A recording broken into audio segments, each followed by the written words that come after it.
भाई बहनों, एक वचन को जो है मैं पढ़ना चाहता हूँ। और वो वचन ज़्यादातर लोग जानते हैं या नहीं जानते हैं, मैं नहीं जानता, लेकिन इसीलिए जो है वो वचन को मैं पढ़ना चाहता हूँ। फिर उसके बाद जो है हम आगे इस प्रोग्राम को बढ़ाएंगे। देखिए, जब हम बाइबल पढ़ते हैं, बाइबल जो है हमको एक क्राइटेरिया देती है भविष्यद्वक्ता को जांचने के लिए। लेकिन आज जो है लोग भविष्यद्वक्ता को जांचते नहीं हैं और उनको डराया जाता है भजन संहिता 105 के वचनों को दिखाकर कि तुम अभिषिक्त के ऊपर उंगली मत उठाना। लेकिन क्या बाइबल खुद भविष्यद्वक्ता को और प्रॉफिट को जांचने का हमें क्राइटेरिया देता है? अगर लोग कहेंगे कि ये फ्रांसिस जज कर रहा है या फिर ये ब्रदर जज कर रहे हैं, तो वो लोग गलत हैं, उनको अधिकार किसने दिया है? तो क्या बाइबल में कहीं पर ये प्रॉफिट्स का प्रोफेसी को चेक करने का क्राइटेरिया दिया गया है? जी बिल्कुल दिया गया, और ये नई बात नहीं है।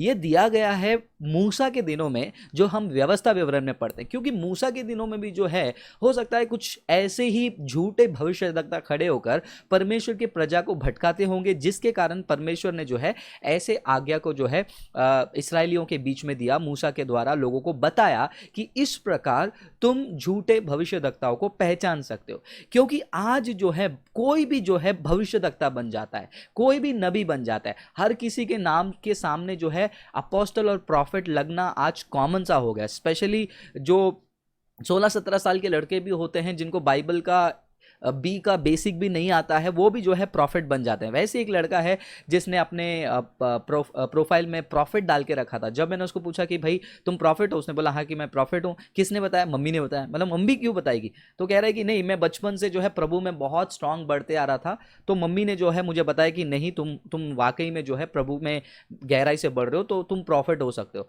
मैं बोला बस ये क्राइटेरिया से तुमने अपने आप को प्रॉफिट बनाया? बोलते कि नहीं नहीं, लोग मुझे कहते हैं, लोग मुझे प्रॉफिट बुलाते हैं, तो मैं प्रॉफिट लगा लिया। तब मैंने उसको पूछा कि भैया लोगों का ओपिनियन से क्या ले लेना, आपको क्या लगता है? तो कहते कि हाँ मैं भी प्रॉफिट हूँ। मैंने एक दो बातें बोली, वो सच हो गई। जब मैंने उसको समझाया फेसबुक मैसेंजर में, अभी तक उसका पोस्ट नहीं डाला ना, मैंने उसका नाम भी नहीं ले रहा हूँ, तो लोगों को पता होना चाहिए कि कब नाम लेना है, कब नाम नहीं लेना है। तो मैंने उसको जब समझाया, तो अगले दिन उसका मैसेज आता है कि जी ब्रदर, आपने सही कहा, मैं प्रॉफिट नहीं हूं। तो देखिए, आज लोगों को प्रॉफिट का मतलब नहीं समझ में आता है। चलो उन लोगों के बारे में बात करते हैं जो ऑलरेडी प्रॉफिट बन चुके हैं और प्रोफेसी कर रहे हैं। काफ़ी सारे नाम आप जानते हैं इंडिया में, जिन्होंने इलेक्शन के बारे में प्रोफेसी किया, और कुछ लोगों ने 2019 में भारत का परिस्थिति क्या होगा उसका प्रोफेसी भी किया है। उसके लिस्ट मैंने निकाल के रखे हैं, बस मे बी अगले लाइव शो में या फिर कोई और एक और वीडियो में जो है मैं उसको खुलासा करूंगा कि वो कितना बड़ा झूठा भविष्यद्वक्ता है। लेकिन फिर से क्वेश्चन यही आती है, किसने आपको अधिकार दिया? किसने आपको न्याय करने का जो है ठेका दिया है? क्या तुम सुप्रीम कोर्ट के जज हो क्या, सबको गिल्टी साबित करने के लिए? जो ऐसे सवाल पूछते हैं, शायद से उनका नज़र जो है ये बाइबल के वचन में नहीं जाता। तो क्या बाइबल हमको क्राइटेरिया देती है सच्चे और झूठे भविष्यद्वक्ताओं को पहचानने के लिए? बिल्कुल, आप इसको पढ़ सकते हैं। ड्यूटरनॉमी चैप्टर 18, व्यवस्था विवरण 18वां अध्याय, वचन 22 में पढ़ रहा हूँ स्पेसिफिकली। आप ऊपर का वचन पढ़ लीजिए तो आपको आसानी से समझ में आ जाएगा। व्यवस्था विवरण 18 अध्याय 22वां वचन में पढ़ रहा हूँ। Deuteronomy chapter 18 verse number 22। पहले इंग्लिश में पढ़ता हूं, सुनिए। If what a prophet proclaims in the name of the Lord does not take place or come true, that is a message the Lord has not spoken. That prophet has spoken presumptuously.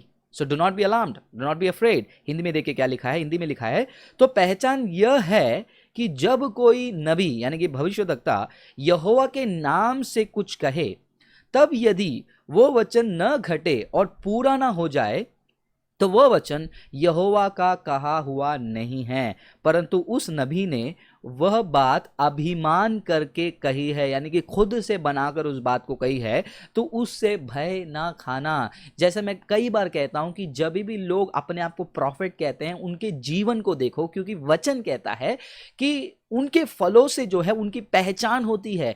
आज जो है मैंने Facebook page पर एक post डाला है, देखिए। वर्नल सिक्योरा करके गोवा में एक व्यक्ति है जो एक नंबर का झूठा प्रचारक है और झूठा प्रॉफिट है, जो गोवा में मैं खुद जाकर मैंने ओपनली कॉल आउट किया, और 3 दिन 4 दिन मैं गोवा में रहा और वो झूठा भविष्यवक्ता मिलने के लिए नहीं आ पाया, क्योंकि उसको पता है कि उसका झूठ क्या है। वो गोल्ड डस्ट, फेदर्स, ऐसे सारे बकवास अपने कलीसिया में करता है, और उसको डिफेंड करने के लिए उसके लोग आते हैं कि प्रॉफिट आप सही कह रहे हो, प्रॉफिट आप सही कह रहे हो। आज उस प्रॉफिट साहब ने क्या किया है, जाकर हमारे फेसबुक पेज में देखिए, वो कहीं पर मैराथन में उन्होंने पार्टिसिपेट लिए गए, यानी कि दौड़ में उन्होंने पार्टिसिपेट किया, और खत्म करने के बाद वो कह रहे कि चिल्ड बियर के साथ मैंने दौड़ को फिनिश किया, चिल्ड बियर। और साथ में लिखते हैं जो धार्मिक लोग हैं ना, चिंता मत करो, मैंने बियर को जो है पानी में कन्वर्ट कर दिया। ये है प्रॉफिट। और कमेंट में उसके अंधभक्त क्या करते हैं, congratulations profit, wonderful profit, you are so funny profit. देखो किस प्रकार का अंधापन आज क्रिश्चियनिटी में छाया हुआ है, जहां पर वो व्यक्ति सामने से बियर कैन दिखा रहा है और कह रहा है कि मैं बियर पी रहा हूं, और कमेंट में एक और पियक्कड़ आदमी औरत है, मुझे पता नहीं, वो आके कहता है या कहती है कि तोड़ दो ये सारे धार्मिक बंधनों को। वो कहता है कि यस श्योरली, मतलब धार्मिक बंधन ये होता है कि बियर पीना गलत कहना है ना, उनके हिसाब से, तो उसको तोड़ रहे हैं ये सो कॉल्ड प्रॉफिट। देखिए जो भी प्रॉफिट को आप सुनते हैं यूट्यूब पर, फेसबुक पर, कहीं पर भी, क्या उनकी बातें पूरी हो रही हैं? अगर नहीं हो रही हैं तो वचन कहता है कि वो यहोवा की ओर से नहीं है।